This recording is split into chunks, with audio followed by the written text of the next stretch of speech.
आप देख रहे हैं SZ नेशनल न्यूज़। सच का सामना में आपका स्वागत है। छोटू राम पार्क रोहतक पहुंचे हैं।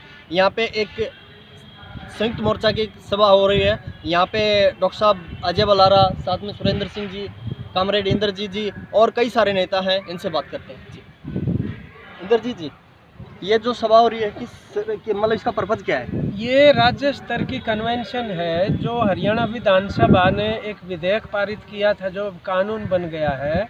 वो क्षतिपूर्ति आंदोलनों में संपत्ति की वो आंदोलनकारियों से की जाएगी, उसके अंदर ये है उस कानून में। तो वो लोकतंत्र के लिए और आंदोलनों के लिए बहुत ही घातक है। इस प्रकार के कानून अंग्रेजों के टाइम में होते थे। आज का लोकतंत्र और हमारा संविधान इस प्रकार की इजाज़त नहीं देता। और आप मतलब कुछ भी गतिविधि करेंगे तो उसी के ऊपर कोई ना कोई वो क्षतिपूर्ति, कोई भी कह देगा कि जी ये जाते जाते आंदोलनकारी हमारी दुकान से या हमारे घर से इतने करोड़ रुपए उठा ले गए, तो बन गया वो। तो फिर उसके ऊपर थानेदार ने मुकदमा बना दिया तो मुकदमा बन गया। इस तरह का ये ड्रकोनियन एक कानून है जिसमें पूरे तौर पर कोई कानूनी ऐसे प्रावधान नहीं है कि उसका प्रिवेंशन किया जा सके। और आप हाईकोर्ट से नीचे कहीं अदालत में चुनौती नहीं दे सकते। हाईकोर्ट में भी तब दे सकते हो जब आप जितना दावा किया उसका 20% भर दें। तो काफ़ी खतरनाक इसमें कानून है। यूपी में बना था ऐसा, उसका बहुत ज़्यादा दुरुपयोग हुआ आंदोलनों के खिलाफ। तो यहाँ भी ये इसी तरीके की उनकी नीयत है। तो हम ये तमाम संगठन यहाँ बुला रखे हैं, किसानों के, मजदूरों के, कर्मचारी, महिला, विद्यार्थियों के। तो सब के सब आज ये एक कार्यक्रम बनाएंगे भविष्य के अंदर, किस तरीके से इस कानून का प्रतिरोध करते हुए इसको निष्प्रभावी बनाना और रद्द करवाना है, ये उद्देश्य है इसमें। डॉक्टर साहब, आप काफ़ी लंबे समय से किसानों के साथ तन मन धन से लगे हुए हैं, ठीक है। आपकी जॉब के ऊपर भी बात आ चुकी है। अब सरकार से कैसे पार पाओगे आप?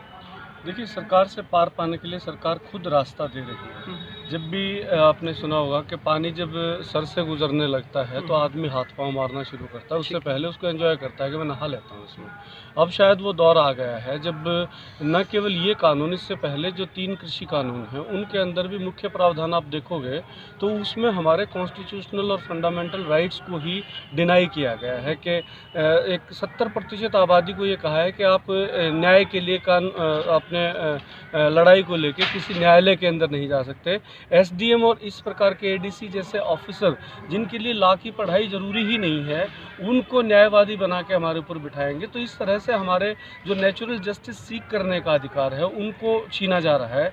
इसी प्रकार से ये कानून अभी आया है। और ख़ासकर मैं आपको याद दिलाना चाहूँ कि श्रम कानून है, बिजली कानून है। इस कोरोना की आड़ के अंदर जो कि एक संवैधानिक प्रक्रिया होती है वोटिंग की, उसको अवॉइड करके वॉइस वोट से, ध्वनिमत से, जिसमें मैं तो कहता हूँ अभी जब एक क्षतिपूर्ति कानून का ध्वनिमत से समर्थन लिया गया, मैं उसको बहुत ध्यान से देख रहा था। 1 सेकंड के अंदर स्पीकर महोदय ये कहते हैं कि हाँ पारित हुआ। और उस वक्त में बहुत ध्यान से मैंने 20 बार सुना कि एक आदमी इंसानी कान से, मशीन से भी ये डिसाइड नहीं कर सकता कितने आदमियों ने हाँ कहा और कितनों ने ना कहा। तो इस प्रकार का ये माहौल कोरोना के कारण, मैं इस पर भी अब बात करने लगा हूँ कि आंदोलन इसके खिलाफ भी उठे कि जब अभी किसान आंदोलन परवान नहीं चढ़ा था तो कोरोना ख़त्म हो गया था। उससे पहले जब CA और उसके खिलाफ शाहीन बाग में आंदोलन चल रहा था तब कोरोना फिर से ऊपर आ गया था। तो आंदोलनों को दबाने का जो ये तरीका इख्तियार किया जा रहा है सरकारों से, इसके खिलाफ जनता अब जाग चुकी है। आप देखिए, जनता पुलिस की आंखों में, प्रशासनिक अधिकारियों की आंखों में आंखें डाल के विरोध करती है। बड़े मंत्री, यहाँ की मुख्यमंत्री और उप मुख्यमंत्री का विरोध जनता कर रही है। तो ये सही वक्त है और ये वही वक्त है जब इमरजेंसी आप देखिए इंदिरा गांधी ने लगाई थी। सभी दल, चाहे वो वाम घटक थे, चाहे वो दूसरी पार्टियां थी, सभी ने मिलके एक मंच तैयार किया और पूरी मेजॉरिटी के साथ उस सरकार को सत्ता से बाहर किया।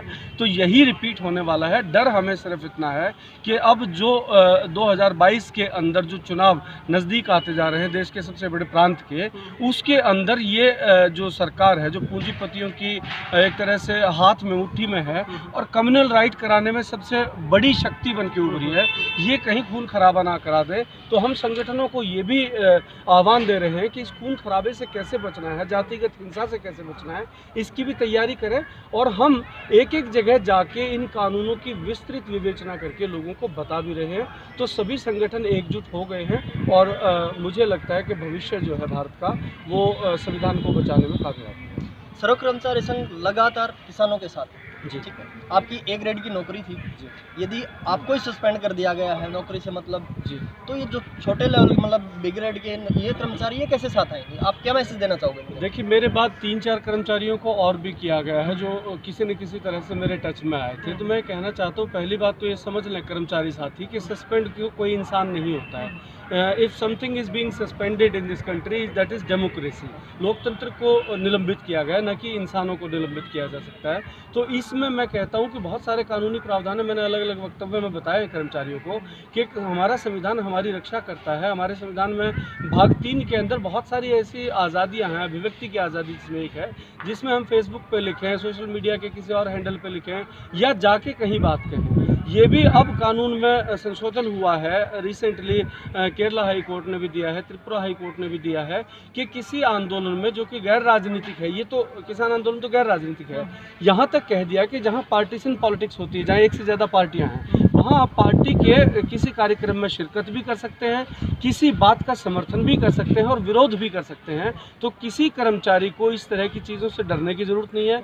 नंबर 2, हमें सुप्रीम कोर्ट से, हाई कोर्ट से लेकर डिस्ट्रिक्ट कोर्ट्स तक इतना बढ़िया समर्थन मिला है हमारे वकील साथियों का कि बार एसोसिएशन ने पूरी ने हमें फ़ोन करके कहा है कि आपके मुकदमे हम मुफ्त में लड़ेंगे, आप जनता के लिए लड़िए। तो मैं उन कर्मचारियों को आपके माध्यम से कहना चाहता हूं कि मजबूत रहें। और हमारे जैसे अभी हमारे साथ में ही खड़े हैं कॉमरेड राजेंद्र जी, जो कि रेवाड़ी में वकालत भी करते हैं, ऐसे बहुत सारे लोग ऑलरेडी जो है मुफ्त में, अभी रापड़िया जी आए हुए थे, वो मुफ्त में किसानों के और हमारे मुकदमे लड़ने के लिए तैयार बैठे हैं। हम एक बार उनको कहेंगे तो वो हमारे मुफ्त में लड़ेंगे।